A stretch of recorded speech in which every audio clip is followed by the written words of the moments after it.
Shalom, shalom. Welcome to DMV Line Upon Line. I am Elder Pittman.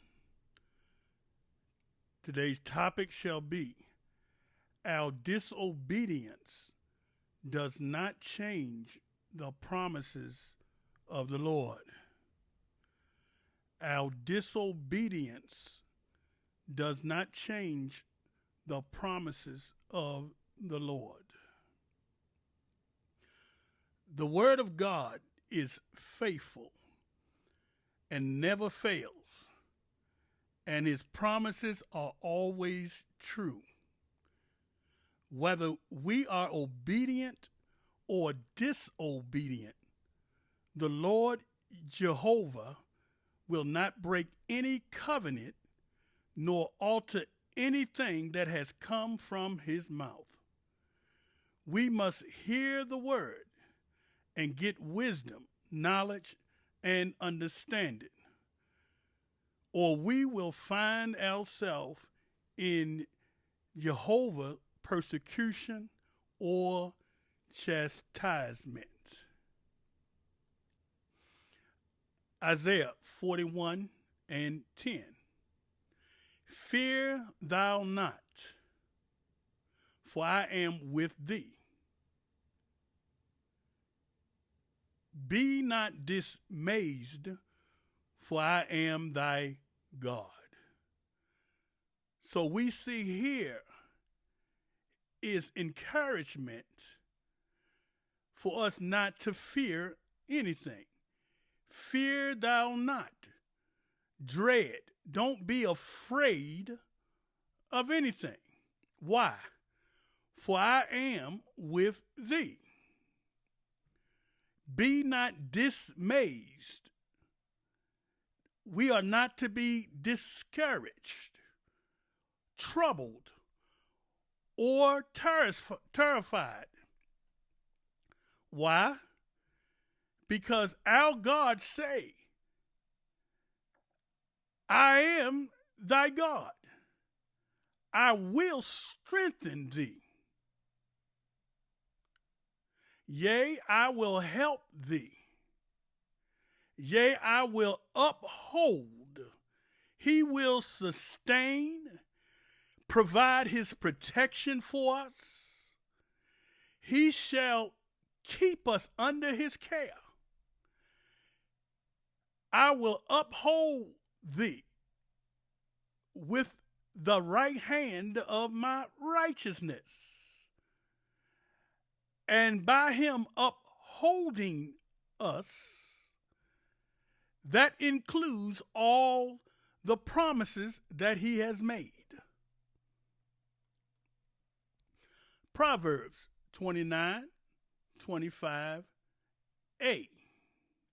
Here is the problem. The fear of man bringeth a snare. This is a problem. Many of us, we are afraid of man. And if you do that, it bringeth a trap, a snare. So we are not to be afraid of a man, male or female. And if we are, it brings a snare, a trap. Verse 26a. Here's another problem. Many seek the ruler's favor. A lot of times we don't walk in the will of God. It's because we fear man more than we fear God. And we seek the approval, the favor of a man, of a male or female. And if you do not realize, you are worshiping a man and putting a man before God. We do not need a favor from any man. All that's going to do is set a trap for us. We have to be careful. Man cannot do anything for us, only but our God. So stop seeking the favor of a ruler or a leader. We have a problem sometimes because we have a tendency of putting the man of God above God. We have to be careful. And especially when that man is walking and doing things contrary. We are so afraid to stand up. We are not to fear any man. Why? Psalms 118 and 6 and verse 8. The Spirit of God is on my side.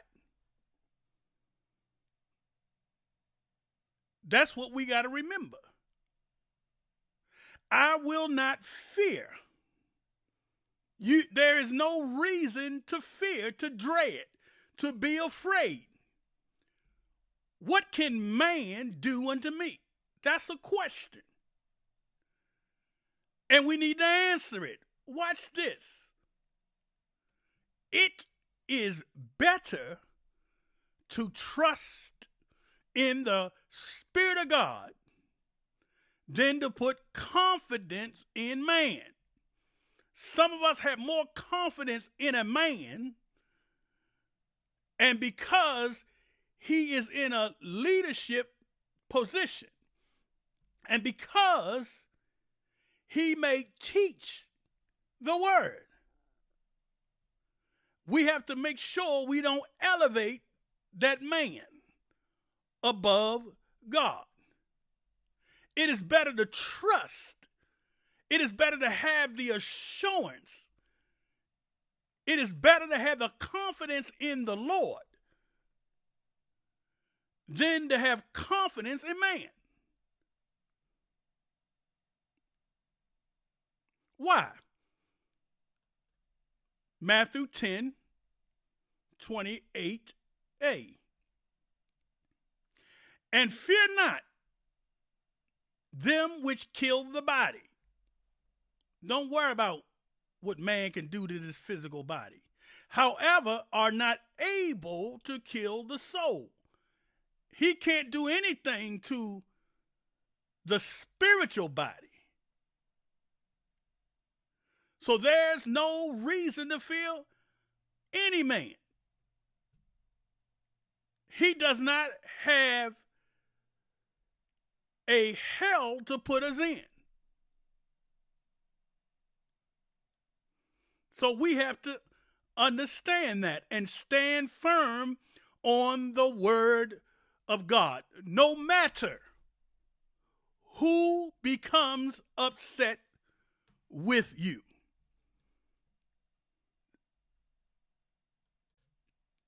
Psalms 56 and 11. In God have I put my trust. Whom have you put your trust in? Because we got to understand one thing.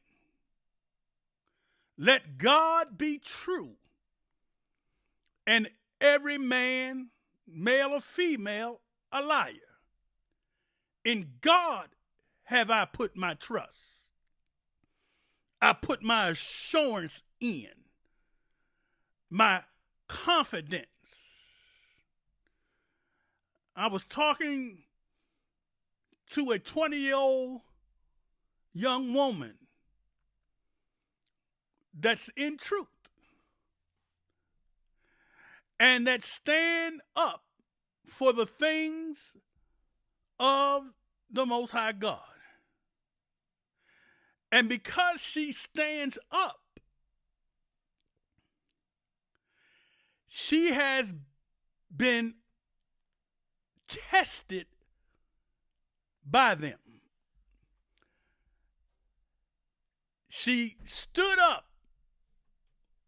for her Sabbath,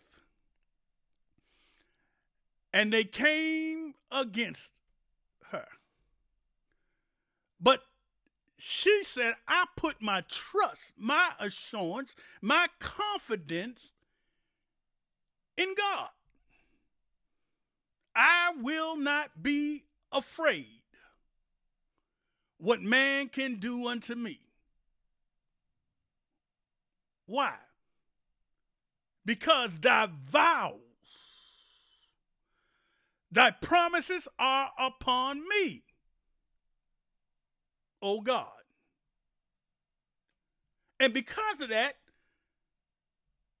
she said, I will render praises unto thee.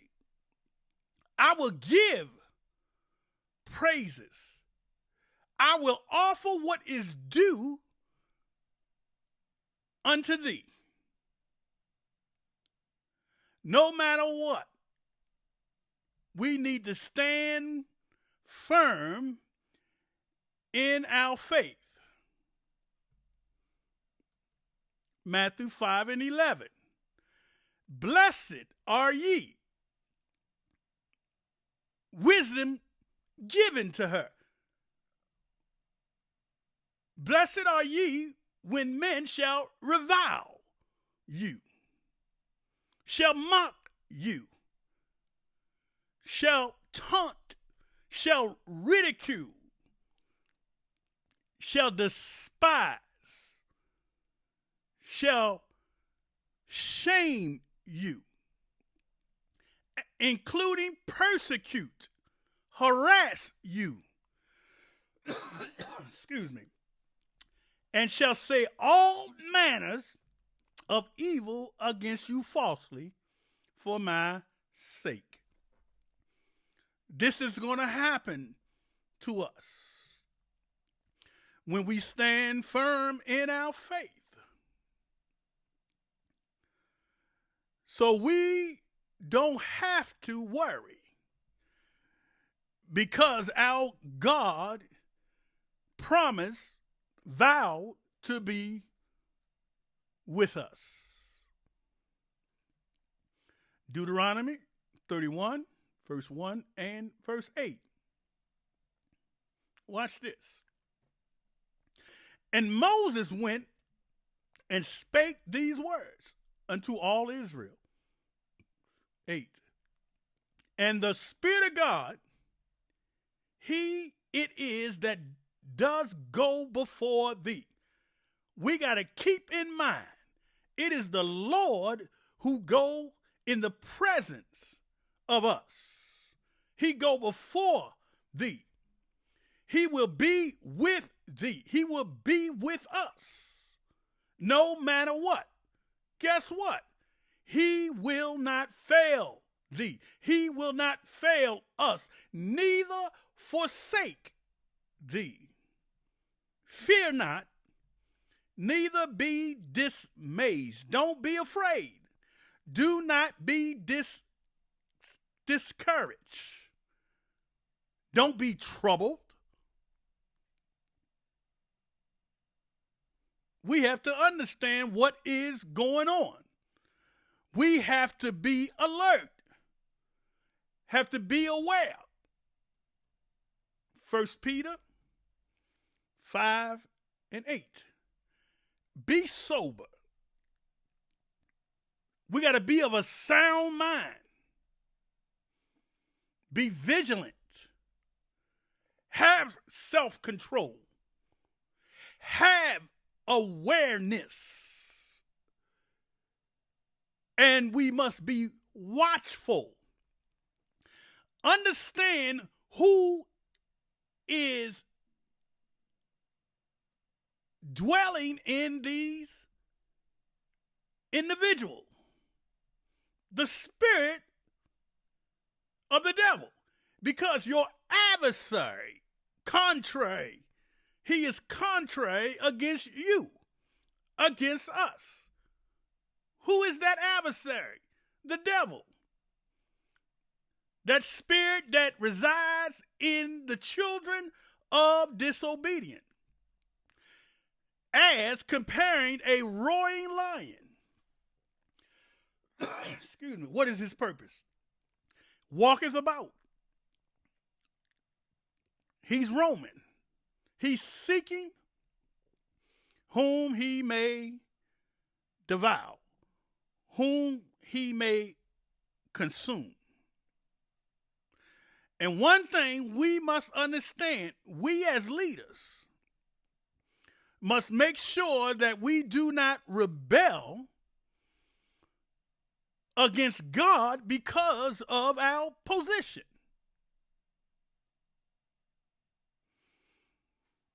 We have to remember the covenant, the vow that God has made to us. But understand this, our disobedience does not change his vow, his covenant with us. Let's look at something. Exodus 3, verse 7 and 8a. And the Lord said, I have surely seen the affliction of my people. He knows what's going on. He knows about our afflictions, which are in the house of bondage, and have heard their cry by reason of their taskmaster. He hear our prayer. He hear when we call out sincerely to him. Why? For I know their sorrows. He knows. Verse 8. And I am come down to deliver them out of the hands of the Egyptian. He will deliver us, and to bring them up out of the land unto a good land, and a large unto a land flowing with milk and honey. This is a promise that he has made to Moses. He promised to bring Israel out of the land unto a land flowing with milk and honey.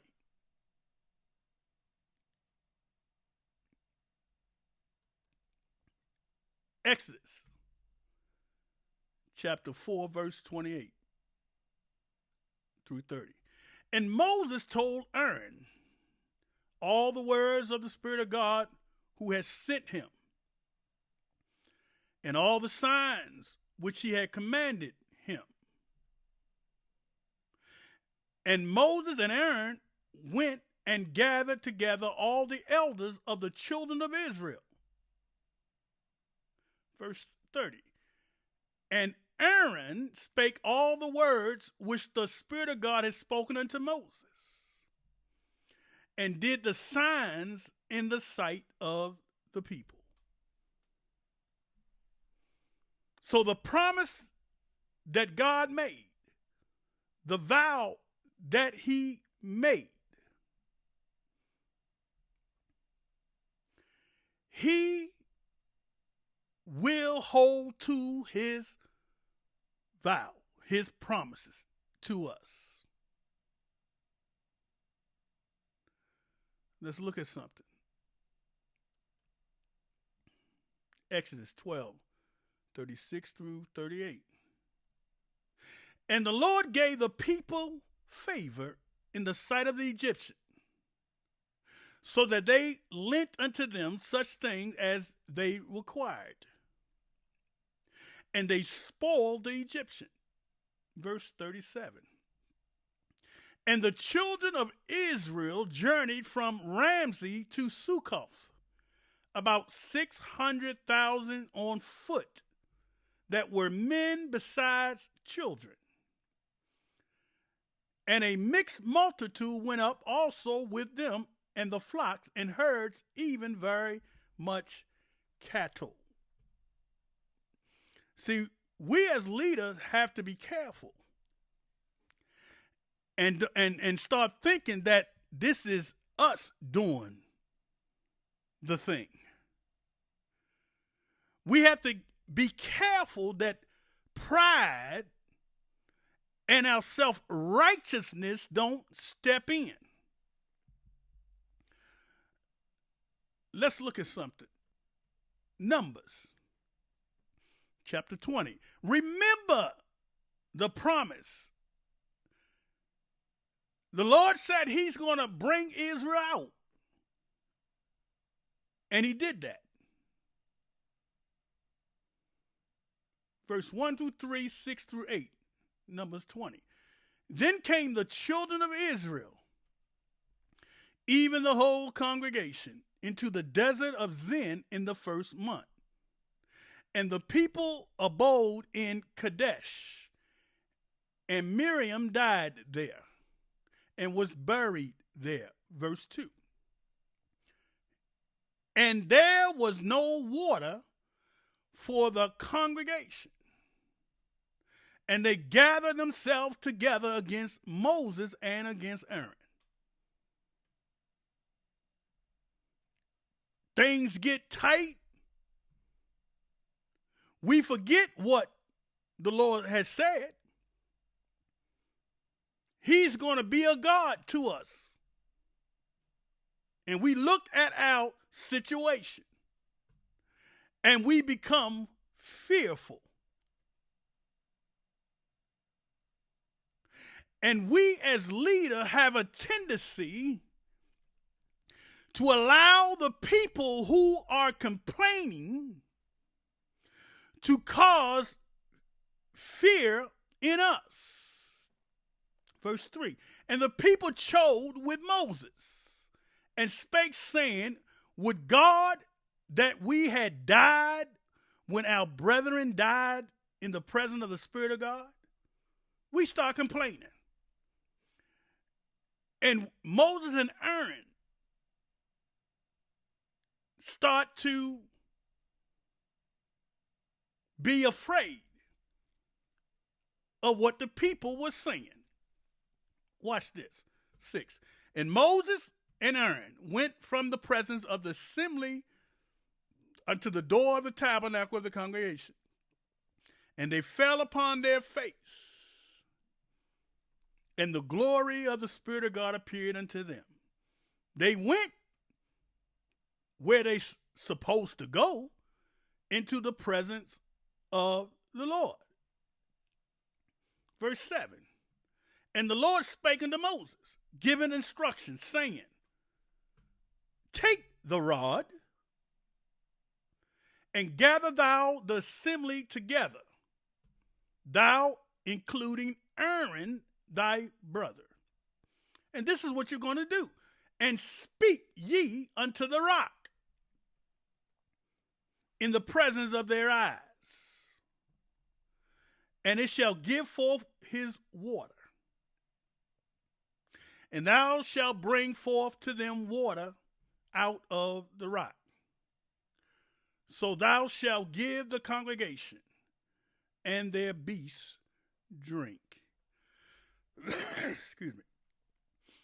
So here's the instruction. Let us not forget about the vow that God made with Moses and Aaron. So he done brought Israel out. And he said he would be a God to them.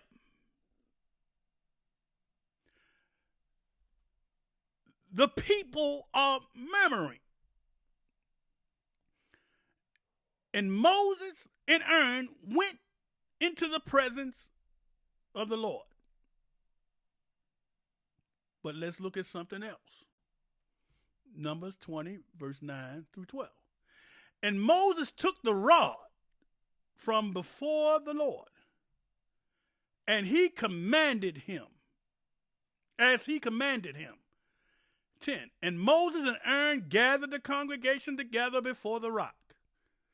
And he said unto them, watch this. Now, this is how we can step out of line as leaders. We think we're doing this thing. Look here. Hear now, ye rebels. They are disobedient. But guess what? Right now, Moses and Aaron became disobedient. Hear now, ye rebels, must we, plural, who? Moses and Aaron, fetch you water out of this rock. And Moses lifted up his hand, and with his rod he smote the rock twice. And the water came out abundantly, and the congregation drank, and their beasts also. Keep in mind, the covenant that God said, I will bring water out of the rock. Verse 12. And the Lord spake unto Moses and Aaron. Watch this. Moses smote, he hit the rock twice. And the Lord spake unto Moses and Aaron, including Aaron, because ye believe me not. He's given us the condition of Moses and Aaron's heart. They didn't believe him. And because of that, because ye believe me not, to sanctify me, to set me apart in the eyes of the children of Israel. So remember, our God is a holy God. Therefore, ye shall not bring this congregation into the land. What's the covenant? God said he's going to bring Israel into the land flowing with milk and honey. But understand this. Because of our disobedience, we may not see the fulfillment of the promise.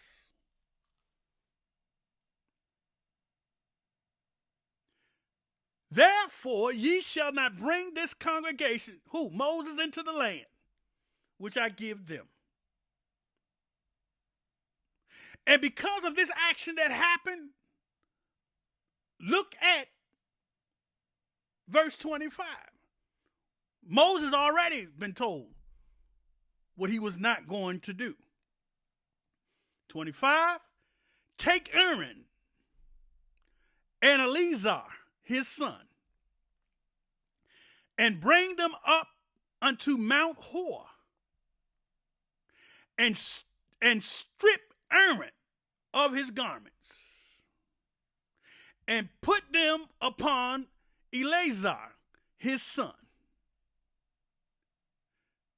including Aaron shall be gathered unto his people. What does that mean? And shall die there. So Aaron was stripped on Mount Hor, and he died. But because of the disobedience of Moses and Aaron, it did not stop God from fulfilling his covenant. Because his covenant is to bring Israel into the land. So on this journey, we can follow God's covenant,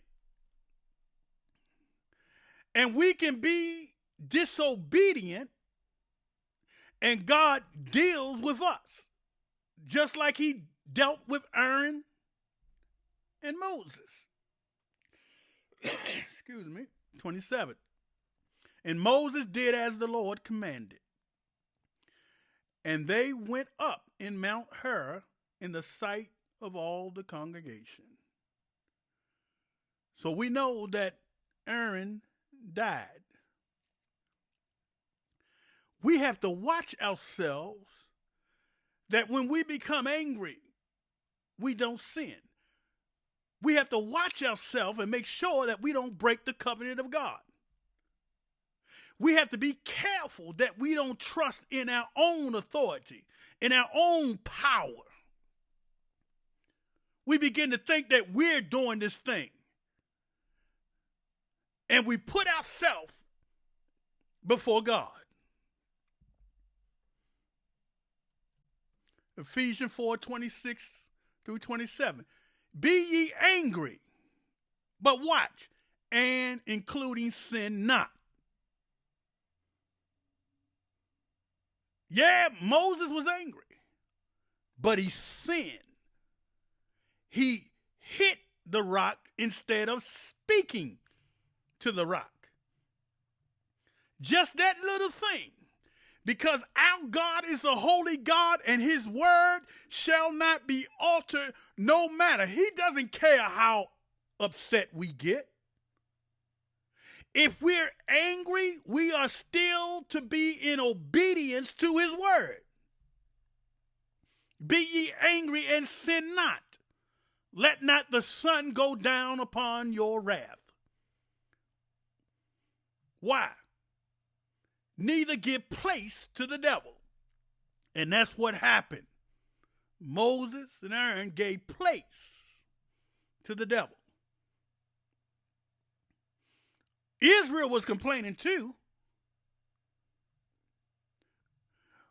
But these leaders are to be an example for us to follow.